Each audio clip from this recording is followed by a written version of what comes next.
আসসালামু আলাইকুম রাহমাতুল্লাহ।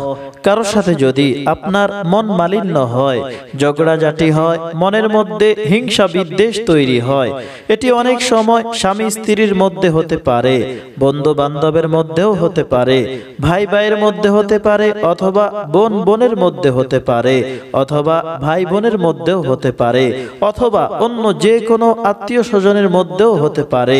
মোট কথা, যার এরকম সমস্যা হয়, পরস্পর অসন্তুষ্টি তৈরি হয়, কিন্তু আপনি মনে করেন এটি হওয়া উচিত নয়, এরকম একজন আরেকজন থেকে দূরে থাকা উচিত নয়, মন মালিন্যতা ঝগড়াঝাটি করা উচিত নয়, বরং আগে যেরকম সম্পর্ক ছিল এখনো ওই রকম সম্পর্ক থাকা উচিত। এবং কেউ যদি মনে করেন আমাদের মধ্যে কিছুদিন ধরে বা কয়েক মাস ধরে আগের মতো ভালো সম্পর্ক হচ্ছে না, মন মালিন্য হচ্ছে, মনের মধ্যে হিংসা বিদ্বেষ তৈরি হচ্ছে, মনের মধ্যে এরকম সূচনা আসে, এটা হওয়া উচিত নয়, এতে আমাদের নিজেদেরই ক্ষতি। যেমন স্বামী স্ত্রীর মধ্যে যদি মন মালিন্যতা দেখা দেয়, সম্পর্ক যদি খারাপ হয়ে যায়, তাহলে পেরেশানি চলে আসে এবং শান্তি একেবারে দূর হয়ে যায়। ভাই ভাইয়ের মধ্যে যদি কোনো ঝগড়া হয়, পবিত্র এই সম্পর্ক যদি নষ্ট হতে থাকে, এক মায়ের পেটের ভাই অথবা বোন পরস্পর অসন্তুষ্ট হয়ে গেলে মনে অনেক কষ্ট লাগে। এমনকি অনেক সময় বাবার সাথেও সম্পর্ক নষ্ট হয়ে যায়। এটি তো আরো অনেক কষ্টকর এবং এটি অনেক হচ্ছে। পবিত্র এই সম্পর্ক নষ্ট হলে অনেক চিন্তা পেরেশানি চলে আসে।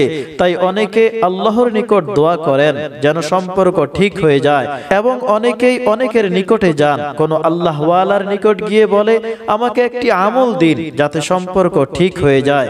কারো যদি এরকম সমস্যা হয়, তাদের জন্য সংক্ষিপ্ত একটি ওজিফা আলোচনা করব।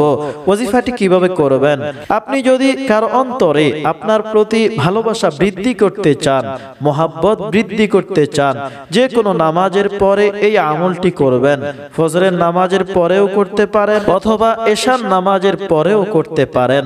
যখন আপনার সুযোগ হবে তখনই করবেন, এবং একা একা বসে এই ওজিফাটি করবেন, কেউ যেন ডিস্টার্ব করতে না পারে, এবং খুবই গুরুত্বের সাথে মনোযোগ সহকারে এই ওজিফাটি করবেন, এবং এই দোয়ার মাধ্যমে আল্লাহর কাছে সাহায্য প্রার্থনা করবেন যেন পরস্পর এই মন মালিন্যতা দূর হয়ে যায়, পরস্পর মিল মোহাব্বত তৈরি হয়ে যায়।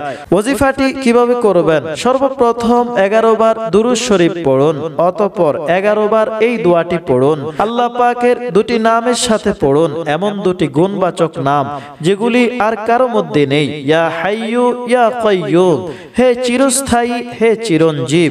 এটি এভাবে পড়বেন, ইয়া হাইয়ু ইয়া কাইয়্যুম ইয়াকা না'বুদু ওয়া ইয়াকা নাস্তাঈন বিরহমাতিকা আস্তাগীস। এই দোয়াটি 11 বার পড়ে শেষে আবার 11 বার দুরূদ শরীফ পড়ে যার উদ্দেশ্যে পড়েছেন যে আপনার উপর অসন্তুষ্ট স্বামী বা স্ত্রী, ভাই বোন, মা বাবা, ছেলে বা বন্ধু, যে কেউ হোক, তার খেয়াল করে ফুঁক দিন। শেষে আবার 11 বার দুরূদ শরীফ পড়ুন। 11 দিন ধারাবাহিকভাবে লাগাতার এই আমলটি করুন, অতঃপর এর কার্যকারিতা দেখে অবাক হয়ে যাবেন। সম্পূর্ণ ইয়াকিনের সাথে এই আমলটি করুন। ইয়াকিন যত মজবুত হবে, কাজ তত বেশি হবে।